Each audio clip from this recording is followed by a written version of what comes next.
Welcome back to Equanimity 2020 Electing Peace.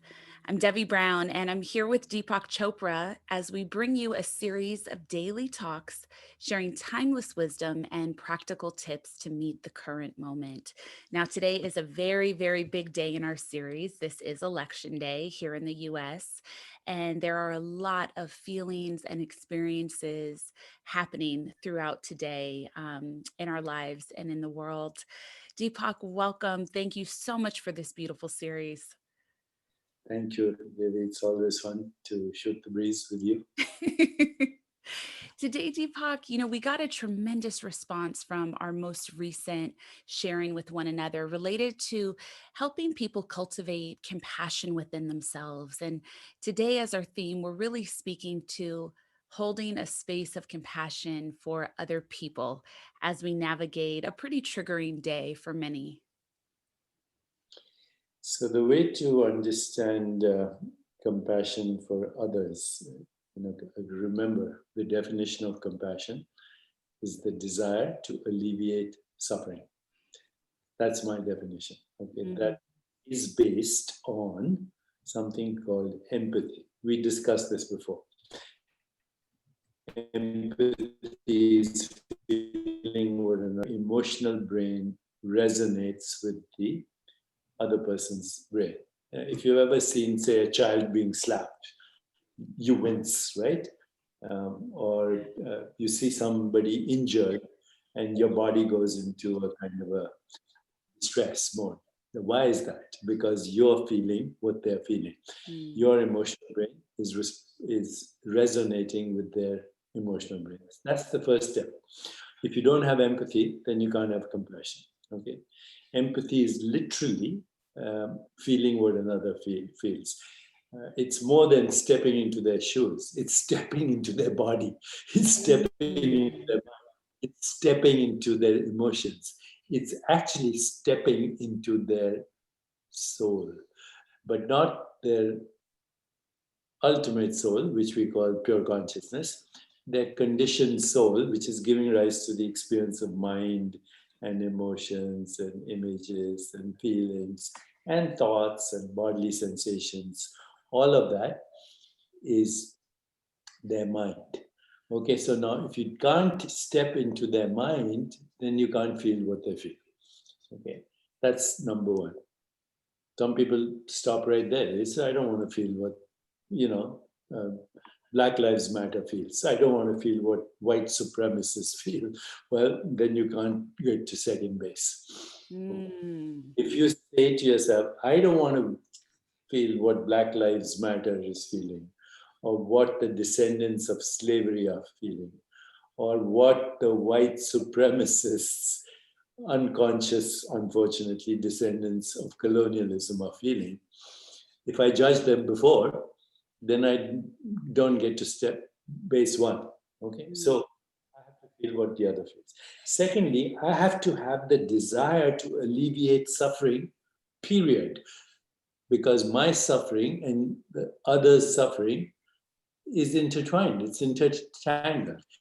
If there is someone else suffering, and if I have humanity, it's automatic for me to want to alleviate their suffering. And in fact, all psychological studies show that the fastest way to be happy is to make another person happy. The fastest. If I were asked right now to make myself happy, just now, I would focus on, remember the four A's: attention, affection, appreciation, acceptance, and make an emoticon connected to serotonin or dopamine and send it to somebody, either as a text message or on Twitter or on Facebook. Just this emoticon. I'm thinking of you, I love you, I feel you, I accept you, and then a nice molecule, serotonin, dopamine. Actually, by the way, I'm designing those right now, so stay tuned. I'll soon have original emoticons to make other people happy. And the goal is, as soon as you make other people happy, you'll be happy yourself. The fastest way to be happy. Okay, so that's That compassion. sounds like such a beautiful tool for today, too. I hope everyone just takes a moment to really savor that because today tensions are so high within ourselves and within the world. And to be able to take a moment right now, in this moment, as you finish this piece with us, to send a beautiful message to another human spirit would be such a gorgeous gift right now. And Devi, maybe send some that to somebody or somebody that has a totally different political opinion than you Wow. right now. Think of that. You have the courage to do that. Okay. Do Yeah. you have the courage to send that emoticon to a white supremacist? Do you have the courage, white supremacist, to Wow. send it to somebody who's involved in Black Lives Matter? Because by doing that, what you're doing is you're forgiving, and you're not forgiving because you think the other person deserves forgiveness. You're forgiving because you deserve peace. Okay, and they deserve peace, and when they both have peace, then there is a solution which we might call creative. Okay, so that's the second step. Now, third step, very important, by the way, recognize that whoever is out there doing what they're doing, and I'm not saying this in a condescending manner, it's being realistic. Okay, whoever is out there doing what they're doing are doing what they're doing from their state of consciousness or awareness. In fact, they cannot do better. Okay, Mm. how can you do better in the world than what your state of awareness allows you to do? Can you can you being scared in the fight flight response come up with a saintly response or a divine response? Impossible, right? So understand, everybody is doing the best they are capable of from their state of awareness. Now we can go into these states of awareness. Okay, fight flight, number one; manipulation and ego, number two; restful awareness, number three; intuition, number four; creativity, number five; vision, higher calling, number six; transcendence, number seven. Mm. 99.9999% of humanity is stuck in the first two. Wow. Okay, fight, flight, and manipulation. The first two chakras, we would call them. And we would say that all of Western psychology is based on security, sex, sensation, and power. Period. All of our Western civilization is based on the first three chakras: security, sensation, and power.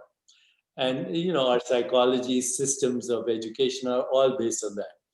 Never went beyond the first two chakras, which means never went beyond the fight flight or reactive response to restful awareness, intuition, creativity, vision, higher calling, transcendence.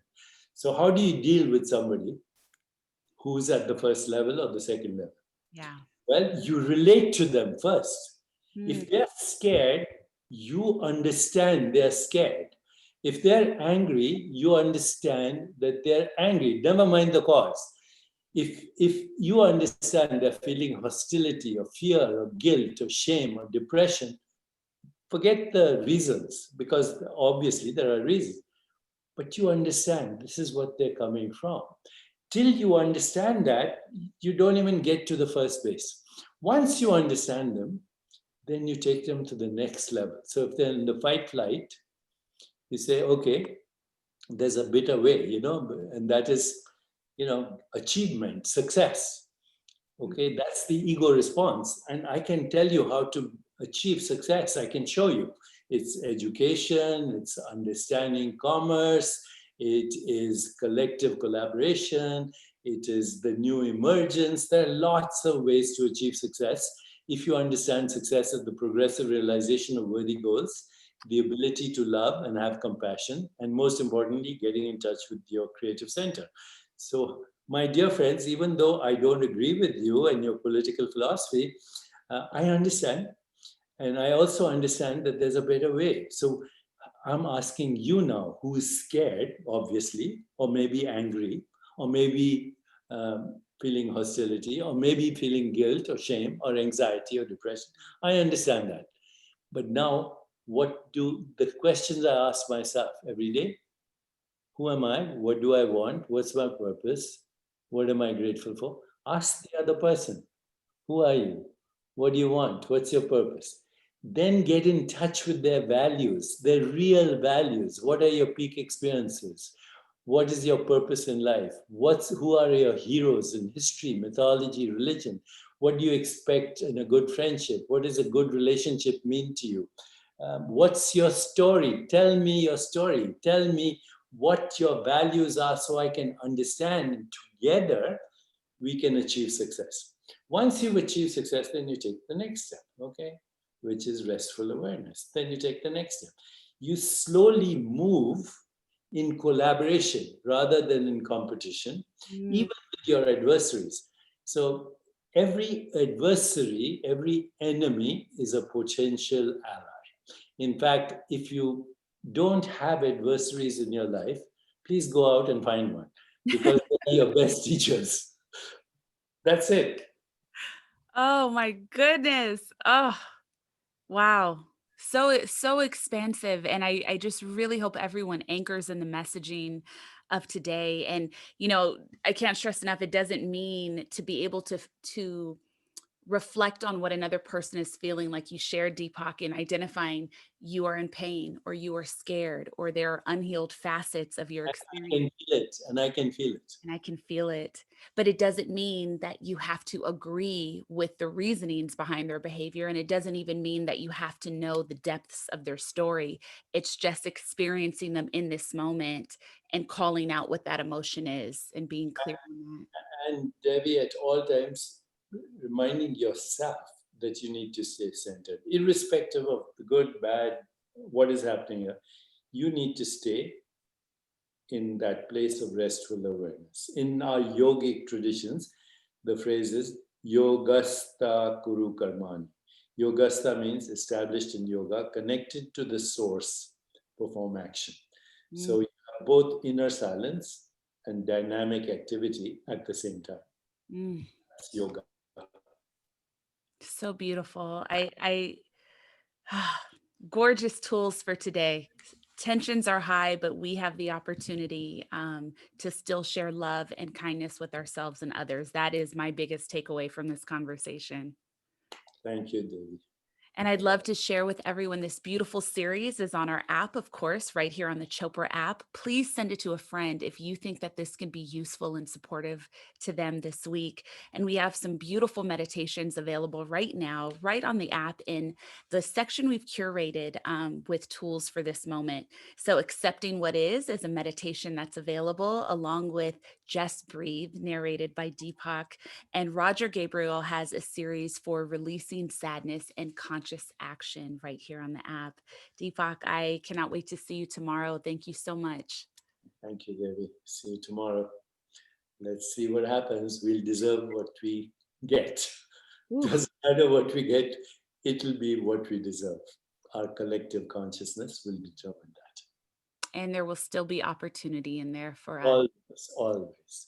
In every adversity is the seed of a greater benefit, as you know.